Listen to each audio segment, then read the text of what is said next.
제가 전반부 강의를 하면서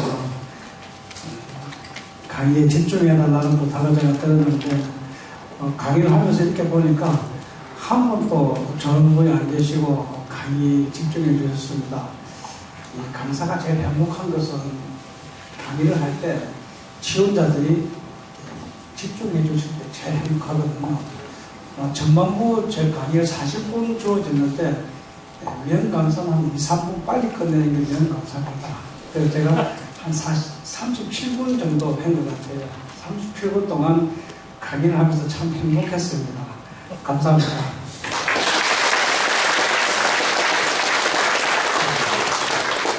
아버지께 질문목은 나눔과 숙제에 있다. 그럽니다. 그래서 나눔 시간에 남의 이야기만 듣지 마시고 자신의 이야기를 내어놓아야 됩니다. 그래야 치유가 있고 회복이 있는 거예요. 그리고 지금 이곳에는 강서교에 출석하시는 분이 한 10몇 분 계시는 걸로 아는데 아버지 학교 현장에서 일어나고 있는 이야기들은 집에 이불 밑에서도 이야기하지 마십시오. 아, 그 김지사 그래 안 봤는데 너 그래 자더라. 이런 사람은 참습니다. 뭘 맨날 그분이 어떤 그 문제에 대해서 이제 자유스러울 때 그때 야 김지사 옛날에 그랬는데 그렇게 해주시는 게 좋은 거죠. 여러분 이 시간 누가 가장 궁금해 할까요? 예, 아내가 제일 궁금해 하겠죠. 이 인간이 지금 제대로 하고 있는가? 혹시 딴 데 세리는 안 됐을까? 내가 지금 강의를 잘 받고 있다, 아버지가 잘 하고 있다, 확인을 한번 해드려야 되겠죠. 여러분 전화기를 한번 다 내보십시오. 전화기를 내셔가지고 아내에게 전화를 한번 하겠습니다. 근데 아내가 전화를 받으면은 다른 말 일절하지 마시고 우리가 노래를 한번 부를 거거든요. 이 노래를 2절까지 다 부릅니다. 다 부르고 나서 한마디만 딱 하십시오. 여보 사랑해. 그건 전화기 딱 끊습니다. 여기 보면 가사에 당신이라는 가사가 나오죠. 이 당신이라는 가사를 여러분 아내 이름을 바꿔가지고 미숙이, 영숙이, 정자, 말숙이, 은주, 영희, 제기는 제 겁니다. 혹시 단축번호 1번이 아내가 아닌 다른 남자 있습니까? 그렇죠. 전화기 안 내십니까? 전화기 내십시오. 나셔가지고 아내에게 전화 거십시오. 전화 안 하십니까? 혹시 강세교에 출석하시는 분 무조건 해야 됩니다. 내일 대통합니다. 자, 단축번호 1번 지그시 누르시고 음악 큐.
있을 수 없잖아요. 이 생명 다 바쳐서 제 길을 사랑하리. 이 목숨 다 바쳐서 영원히 사랑하리.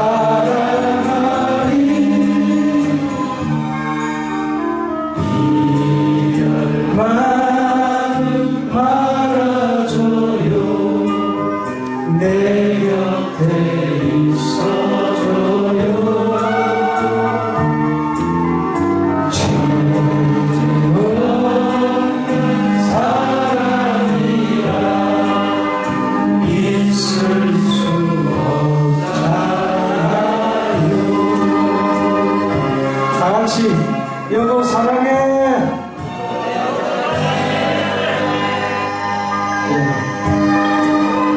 박수 마십시오.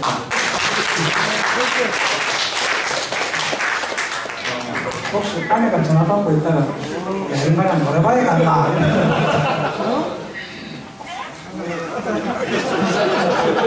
그랬어요? 그랬지? 지난주에 저기 상주 구미에 갔는데 아내가 그러더랍니다. 야, 인간아 노래방에 갔나? 제가 지난번에 인도네시아 가서 한번 강의를 할 때 그때도 우리 스텝이 전날 부부싸움을 해가지고 화해를 해야 되겠는데 방법이 생각 안 나더라는 겁니다. 제가 그때 교민들 대상으로 강의하면서 이 노래 불렀거든요. 그러면 되겠다 해서 전화했대요. 한참 부르는데 아내가 가만히 있더만 야 인간아 노래방에 갔나? 단축번호 1번이 아내가 아닌 강한 남자 있습니까? 없습니까? 예. 오늘 없어요? 그래요. 영번이? 영번도 있더라고요. 예. 저는 이 핸드폰을 좀 일찍이 마련했거든요. 그때 회사에서 해줘가지고, 그때는 핸드폰이 없을 때니까, 단축번호 10자리를 주어졌어요. 0번은 집, 1번은 우리 밑에 직원, 2번은 그 직원, 이렇게 해가지고 했는데, 그게 그냥 잊어버렸습니다, 저는. 그거를. 어느 날 TV에서 단축번호 1번이 아니고 조금 그런 게 나왔던가 봐요. 그 아내가 저한테 묻는 겁니다. 당신 1번 누구예요? 묻는 거예요. 그래서 보니까 우리 직원이라. 그러니까 아내가 하는 말이 당신 아버지한테 감사 맞아요. 그러더라고요. 왜 11번은 자기의 설정도 생각했던 거가 막. 그래서 바꿨습니다. 1번은 아내, 2번은 큰아들, 3번은 작은아들 이렇게 바꿨습니다. 강성교회 출석하시는 분 한번 손 한번 들어보십시오. 전화 다 하셨습니까? 네, 다 합니다. 안 했어요? 안 했어요. 예. 지난번에 제가 부산에서 한번 했는데 동서가 3명이 왔습니다. 동서가 3명이 왔는데 2명은 아내하고 통화가 됐는데 1명이 안 되는 거예요. 이 전화가 끝나고 난 뒤에 서로 자매들끼리 통화를 한 겁니다. 언니야 전화 왔더나 뭐 어떻더나 막 그래서 하는데 전화 안 받은 자매가 화가 나는 거죠. 강의하고 이제 전화가 온 겁니다. 당신은 와 내한테 전화 안 하노? 내 사랑 안 하나? 우리 이혼하자 이런 얘기 겁니다. 그래서 강의하는데 강사님 내가 이혼하게 됐는데 책임지십시오 그러는 거예요. 제가 무슨 책임집니까? 강석에서 출석하시는 분 중에서 전화 안 하신 분 내일 저는 모릅니다. 전문부에서 우리는 남편의 사명에 대해서 생각을 했죠. 부모부에는 이제 아버지의 사명에 대해서 한번 생각해 보도록 하겠습니다. 근데 여기 재밌는 게 있습니다. 치매 자가 진단법. 1단계는 소변을 보고 그냥 다니는 겁니다. 여기 치매 1단계랍니다.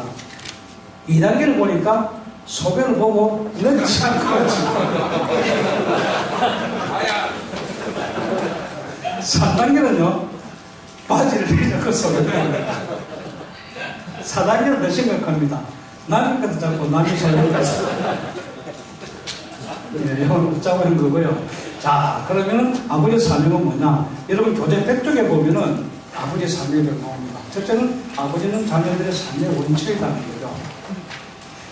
교재를 펴놓고 저를 봐주시죠. 교재를 집에 가서 복선 내서 하시고요. 강원도 태백시에 가면은 이 황지공원이라고 있습니다. 이 황지공원 안에 황지 연못이 있는데 이 연못이 1300년을 이루고 있는 낙동리의 발원지다 그렇게 이야기합니다. 둘레 100m 넘는 조그만 그 연못에서 하루에 5,000톤의 물이 흘러나와가지고 그 물이 흘러 영남에 절줄이 되고 부산의 얼굴들을 거쳐서 남해로 흘러가는 끊임없이 생수가 공급되는 거죠. 옛날 TV CF 보기는 지금은 고인 대신 그 박무식 씨하고 그 아들 박정규가 나오는 TV CF가 있었습니다. 박정규가 지금은 40대인데 그때가 막 유치원생일 때예요. 아빠와 함께 보석대를 걷기도 하고 뛰기도 하고 그럴 때 박무식 씨의 나레트가 나옵니다. 개우자기라도 좋다. 튼튼하게만 자라고. 여러분 기억납니까? 네. 어린이 그 영양제 비오비타 씁니다. 근데요, 우리 아이들은 아빠와 함께하는 곳에 가면은 그곳이 돌짝밭이든 잔재밭이든 막 먹고 뛰어넘었다는 거죠. 이 자리에 연세가 좀 젊은 분도 계신데 여러분 이거 한번 보십시오. 국민교육공장 많이 외웠죠? 네. 제가 중학교 3학년 때가 이게 제정이 되어가지고 수업 시간마다 저걸 외우는지 검사했습니다. 모르면 한 대로 터지고 그랬죠. 지금부터 우리 추억의 국민교육을 해보도록 하겠습니다. 다 같이 시작. 우리는 민족 중에 일서로 참여하고 조사가 일하는 오늘 몇 살에 아무것도 없이 독립을 하지 않고 밖으로 인류 공력에 임하자. 이에 우리의 나라를 바뀌어 교육의 집을 섭니다. 여기까지 맞췄습니다. 중학생의 수준으로서 저게 무슨 말인지 무슨 뜻인지 이해도 못하고 그냥 앵무새처럼 잘잘 외웠죠. 하도 외우는 것을 강요하니까 우리 같은 악동들은 저 페레데가 이렇게 외웠습니다. 우리는 조상의 일시적 흥분에 의해서 이 땅에 태어났다. 그렇지 않습니까? 그래 일단 태어나고 싶으면 태어난 사람도 없잖아요. 아버지는요, 우리 자녀들이 이 세상을 살아가다가 힘들고 어려울 때 아버지의 품을 기억해내고 그 품에 안길 수 있는 사람.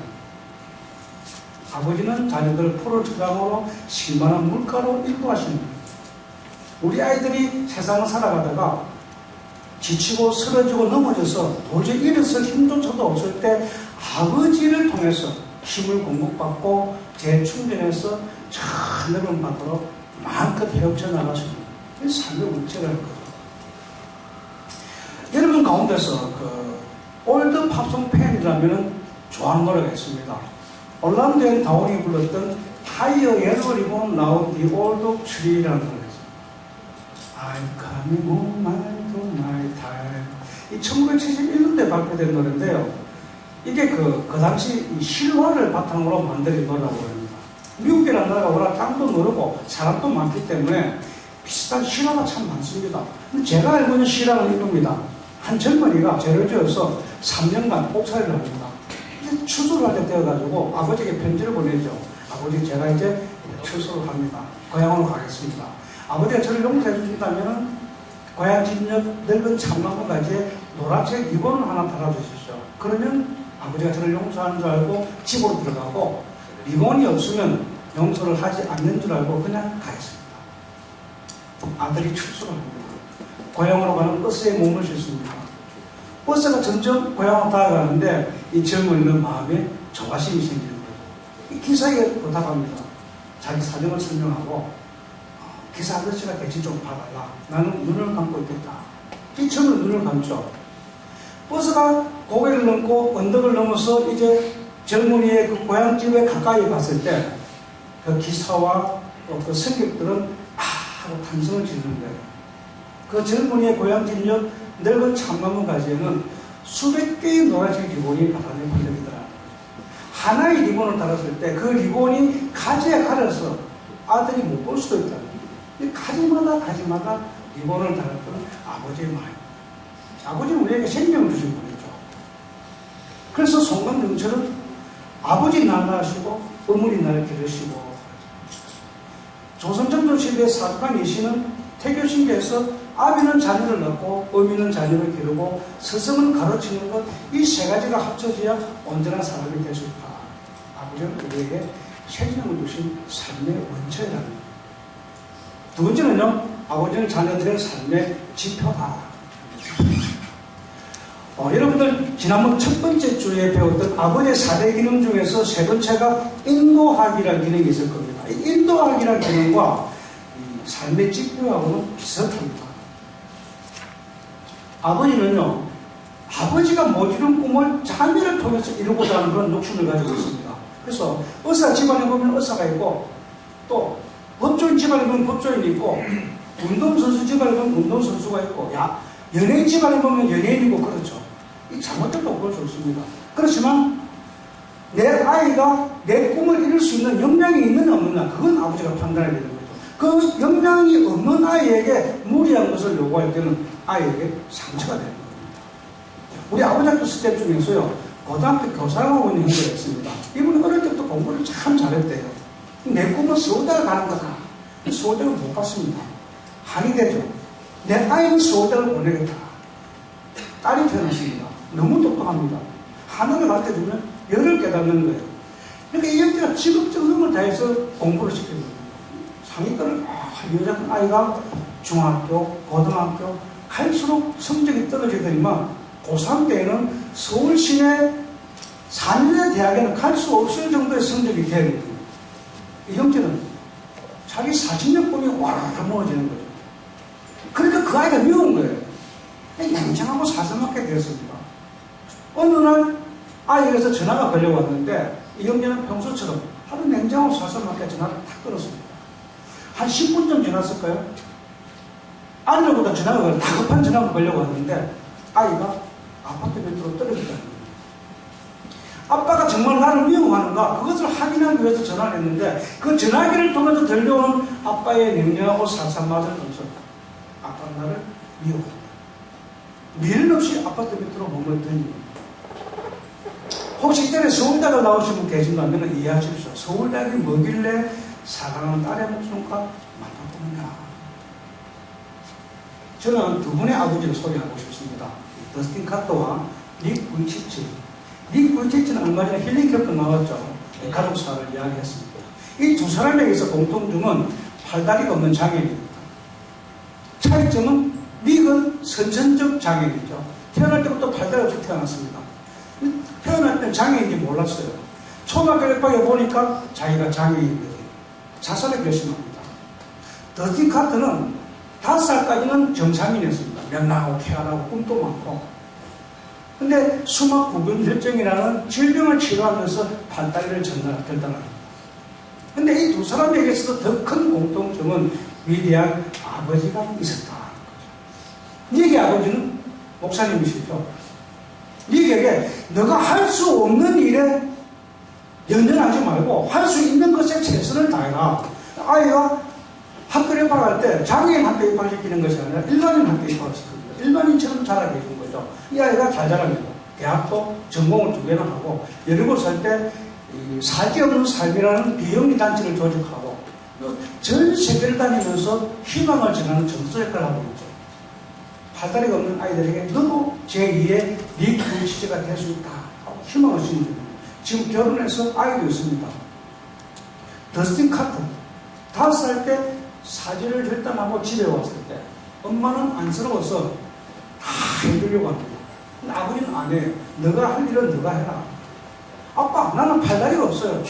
팔다리가 없다. 그럼 아빠가 네 일을 해준다면 아빠가 없을 때는 누가 그 일을 해주겠나? 옷 갈아입는 것, 화장실 가는 것 다 자기가 하는 거예요. 이 고등학교 때는 일반인들도 학교 레슬링을 합니다. 아주 우수한 성적으로 고등학교를 졸업하고 레슬링 명문대학에 들어가요. 닉은 지난번에 그 힐링 캠프에 나왔기 때문에 더스틴 카터 영상을 한번 보도록 하겠습니다.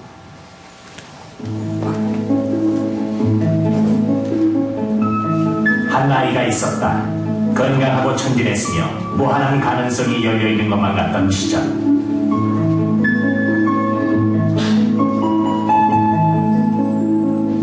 그리고 14년이 흘렀다.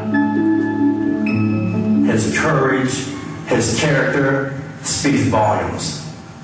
This young man is a better person than a wrestler. Please sit back and enjoy and be amazed. 지난 2월 말 지역 예선을 3위로 통과한 더스틴이 마침내 주 대표 선발 대회에 출전했다. 5년을 기다려왔던 우리.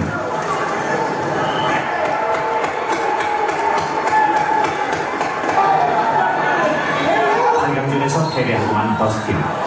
패자 부활전만이 유일한 희망이었다.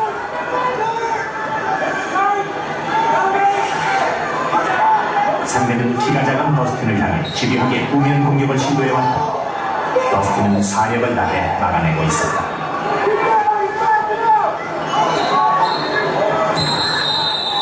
그러나 결국 열세를 만회하지 못한 채 경기 종료 휘슬이 울리고 말았다. 8강의 벽을 넘지 못한 것이다.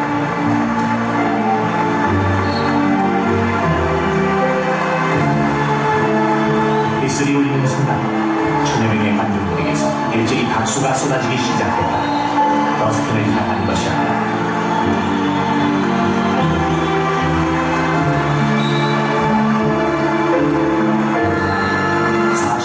사태라는 값진 성과로 고교 시즌의 막을 내리는 순간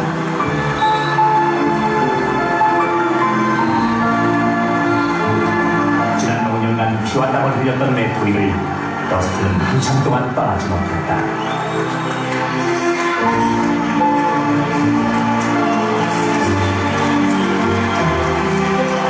잡을 손이 없는 레슬러가 필사의 힘을 다해 상대를 끌어안고 자신의 인생을 끌어안는 모습에 사람들은 아낌없는 박수를 보냈다.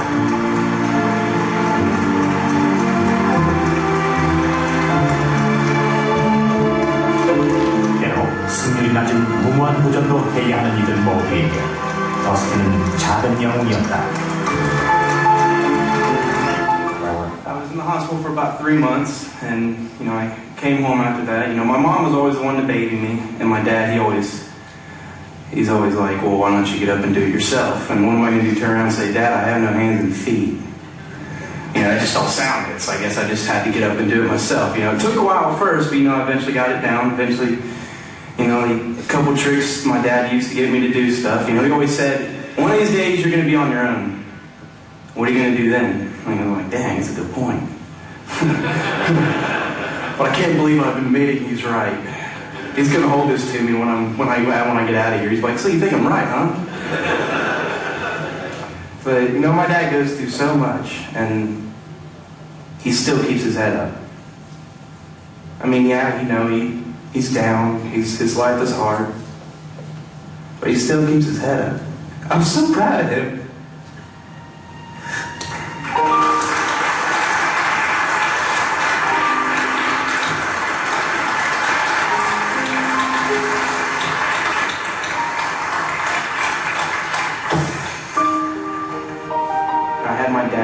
My dad's gone through so much. He still is. Every time my dad looks around, it's always there. I mean, everybody has a break. Even me. You guys look at me like, people like, we never quit. I mean, everybody has a breaking point. It's like coach. It's a certain person you look up to that really lift you up. I mean, if you guys see that person out there that really looks up to you, my suggestion is don't just let them sit there and cry. 머릿속 찾아온 자기. 그러나 더스틴은 왜 하필 나인가 하는 질문에만 빠져 웅크리고 있지 않았다. 팔다리를 잃었으나 스스로 모색하고 꿈꾸기를 멈추지 않았던 더스틴. 그가 행복한 이유는 무엇일까?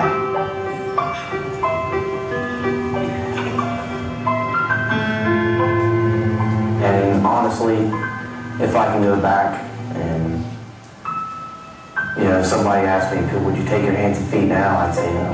I like the way my life ended up being. I love it. I love my life.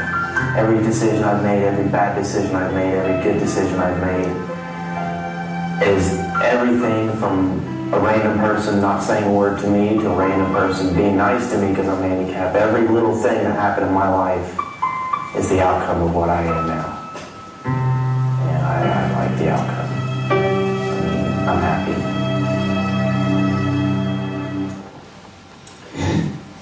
이런 감동적인 영상을 보면 박수 한번 치는 겁니다. 우리 아이들은요, 아버지의 말을 듣고 자라는 것이 아니라 아버지의 등을 보고 자란다. 아버지가 이렇게 해라, 저렇게 해라.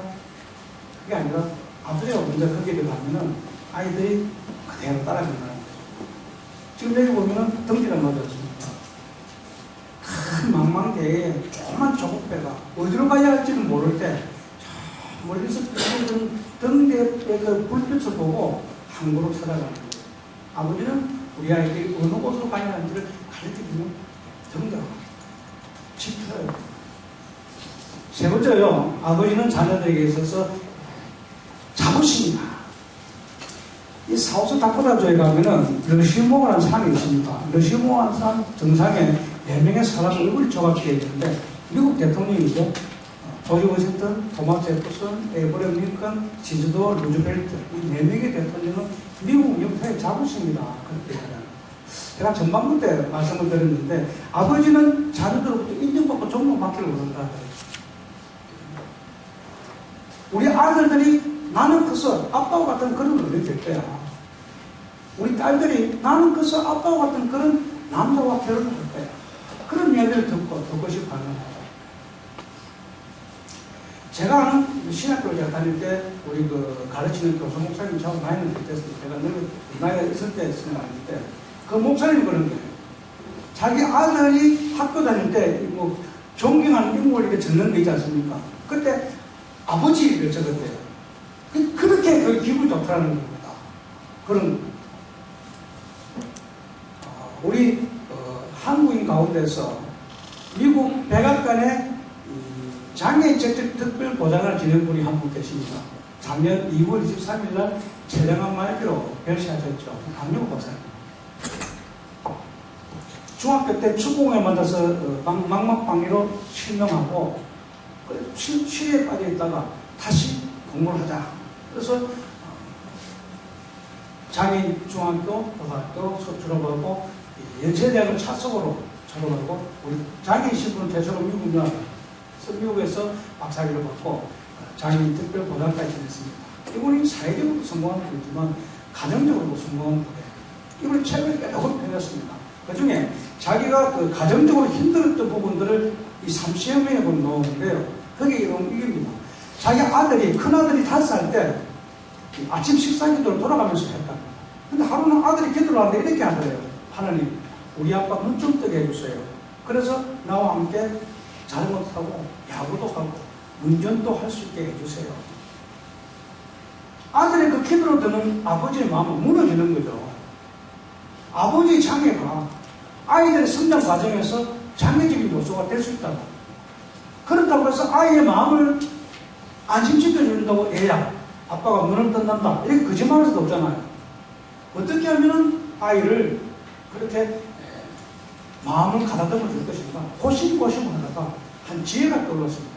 그날 밤부터 아이가 잠잘 때 침대에 누워놓고 그 머리맡에 앉아서 불을 다 끄고 캄캄한 밤에 전대로 된 성경책, 전대로 된 동화책을 읽어주는 거예요. 그것도 그냥 육성으로 읽어주는 것이 아니라 가슴속 결승으로부터 우러나오는 영성으로 읽어주는 겁니다. 그럼 이렇게 이야기합니다. 얘야, 자전거를 타고 야구를 하고 운전하는 것, 이거는 엄마도 해줄 수 있지 않느냐. 아빠는 아빠만이 해줄 수 있는 것을 너에게 해주고 싶다. 이 캄캄한 밤에 너의 가슴에 아름다운 그림을 그리게 하는 것, 이건 아빠만이 할 수 있는 것 아니냐. 사춘기 성장기 있는 아이에게 있어서 아버지의 그 장애는 분명히 장애적인 요소가 있었습니다만 이 부자지간에 전혀 문제가 없는 거예요. 아들이 진석입니다. 아들이 아빠의 눈을 뜨게 해주려고 의대에 들어갑니다. 하버드대 의대에 들어가죠. 지금은 미국의 안과사가 되어 있는데 최고의 안과사입니다. 슈퍼닥터. 근데 이 진석이가 의대를 다닐 때 학교 대학 신문에 글을 썼습니다. 이런 얘기예요. 비록 육신의 눈은 얻었지만 영혼의 눈을 밝게 해주신 아버지께 감사합니다. 내 삶에 희망을 심어준 아버지 감사합니다. 나는 커서 어른이 되면은 아버지와 같은 그런 어른이 될 때 아버지 사랑하고 존경합니다. 아버지는 자녀들의 자부심입니다. 네 번째는요, 아버지는 자녀들의 미래에 대한 보장입니다. 여러분들은 자녀들의 미래를 위해서 뭘 준비하고 계십니까? 적금을 듭니까? 공부를 가르칩니까? 유대인 지혜서의 탈무드를 보면 이런 내용이 뭡니까? 미련한 사람은 재물을 물려주고, 지식 있는 사람은 학식을 물려주고, 지혜로운 사람은 신앙을 물려준다. 저는 여러분 모두가 다 지혜로운 사람이 되셔서 영원한 것을 자녀들에게 물려줬으면 참 좋겠다. 우리 아버지 학교는 인생의 하프타임이라고 그러죠. 하프타임이 어떤 시간입니까? 전반전에 선수 비용을 잘못하고 작전을 잘못 짜서 리드 당하고 있는 시합을 후반전에 선수 비용을 새롭게 하고 작전을 새롭게 짜서 역전시키고 필승의 전략을 짜는 것이 하프타임입니다. 이 하프타임에 어떤 결정을 하느냐, 누구를 만나느냐에 따라서 후반전의 경기가 달라진다.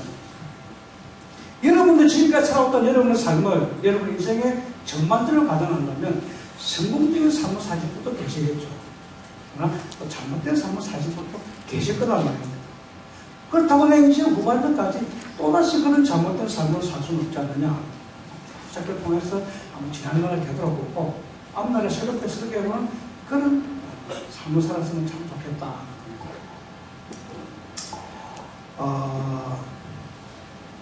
이혜련 교수가요, 2007년 4월 27일인가요? 동아일보에 이혜련 교수가 언론에게 하영도 목사로부터 세례를 받는다 하는 기사가 실렸습니다. 이 이혜련 교수가 물론 초대 문화부 장관이고 대한민국 최고의 석학 중에 한 분입니다만 동아일보가 종교신문이 아니잖아요. 근데 일반인이 세례를 받는다 하는 게 이 신문에 나온다 하는 게 이례적이거든요. 근데 그 내용이 감동적이어서 기사화한 겁니다. 여기 보면요, 이혜련 교수 딸이 한 명 있었습니다. 미나 씨라고. 이 딸이 수재예요. 이화여대를 조기 졸업하고 미국 유학을 가서 검사가 되죠. 결혼을 하는데 첫 번째 결혼을 실패합니다. 김한길 씨가 첫 번째 만났는데 실패하고 장면 박사 아들하고 결혼해요. 장민아가 됐어요. 그게 중요한 게 아니고, 이 미나 씨가 검사로 있으면서 친구로 만나기 위해서 교회를 갑니다. 친구가 교회에서 만나게 해가지고. 가서 친구도 만나지만 거기서 예수님을 만나는데 신앙생활을 하게 됩니다. 그러면서 이제 변호사도 전역도 하고. 근데 어느 날 몸이 안 좋아서 보니까 갑상선 암인 거예요. 수술을 합니다. 완치가 안 돼요. 자기가 그 수술, 갑상선 암을 고쳐달라는 태도는 안 되더라고요. 또 항암 치료받고 이렇게 한 거예요. 근데 자기 아들이 유치원에서 이상하다고 한번 검사를 받아보라고 가서 가보니까 ADHD, 특수자폐증 환자입니다. 미국에는 그런 아이들을 치료하고 교육하는 특수학교가 참 많거든요. 그곳에 이제 아이를 보내고 아들의 병을 고쳐달라는 기도는 그렇게 되더라는 거죠. 밤마다 베개를 적시면서 눈물로 기도하고. 그럼 자기 몸이 이제 안 좋으면 또 가서 항암 치료받고 검사를 하기 때문에 정기적으로 검사하지 않습니까? 이제 어느 날, 또 그날 또 이 발표가 나온 날이라, 그럼 발표 나오면 뻔하게 다시 입원해서 치료를 봐야 되는 거죠. 그 결과를 기다리면서 자기는 입원을 준비를 하고 있는데 평소보다 좀 늦게 전화가 왔대요. 주치의로부터. 주치의가 전화를 왔는데 뭐라 하냐 하면은 자기가 결과가 의심스러워서 다른 의사에게 다시 한번 자문을 구했다는 거예요. 암이 어디서 있다는 거예요. 자기 아들의 병을 고쳐달라고 기도했는데 자기 병이 고쳐진 거예요. 그러니까 하나님께서 내 아들의 병도 고쳐줄 것이다. 그 확신이 있는 거예요. 그래서 하와이에 있는 학교로 이제 전화를 가가지고 그곳에 있으면서 더 열심히 기도한 겁니다.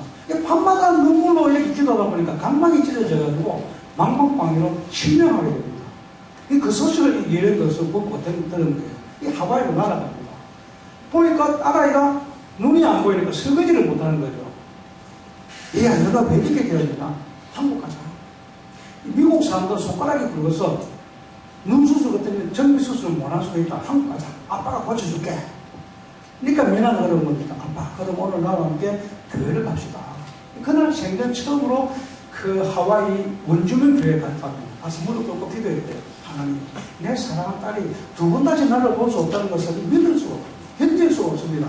하나님께서 살아계시고 하나님께 계시고 내 딸의 병을 고쳐준다면은 나는 내 재주를 하나님을 위해서 쓰겠습니다. 내가 가지고 있는 재주는 글 쓰는 재주, 말하는 재주인데 이걸 하나님 위해서 쓰겠습니다. 2007년 4월 초에 한국에 옵니다. 서울대병원에서 정밀 검사를 해보니까 눈이 이상이 없다는 겁니다.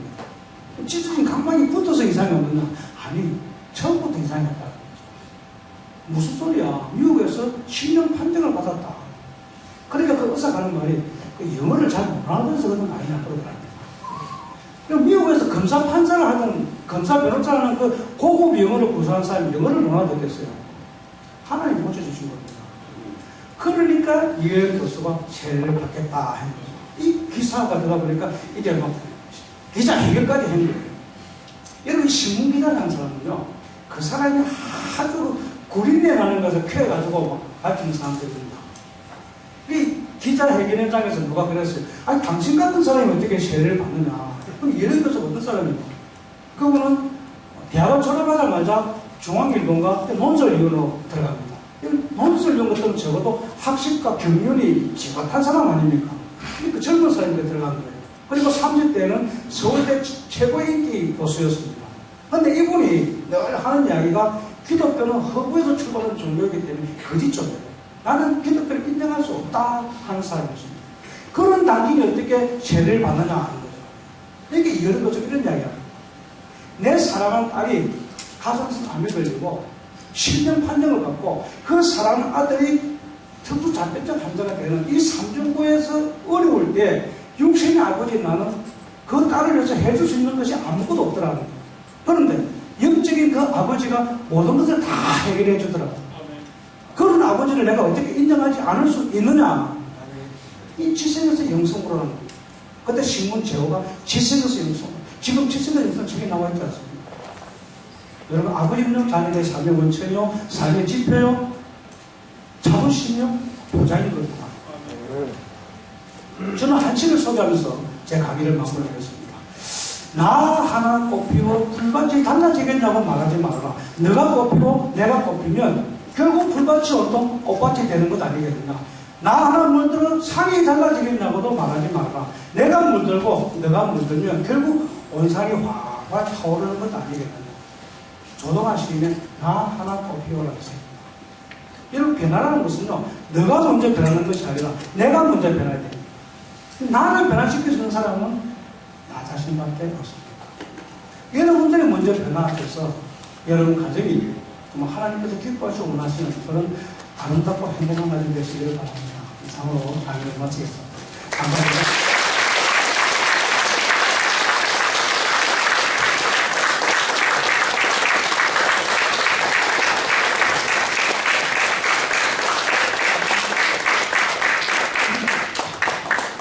영광을 해주신 우리 김용균 공사님께 다시 한번 감사합니다.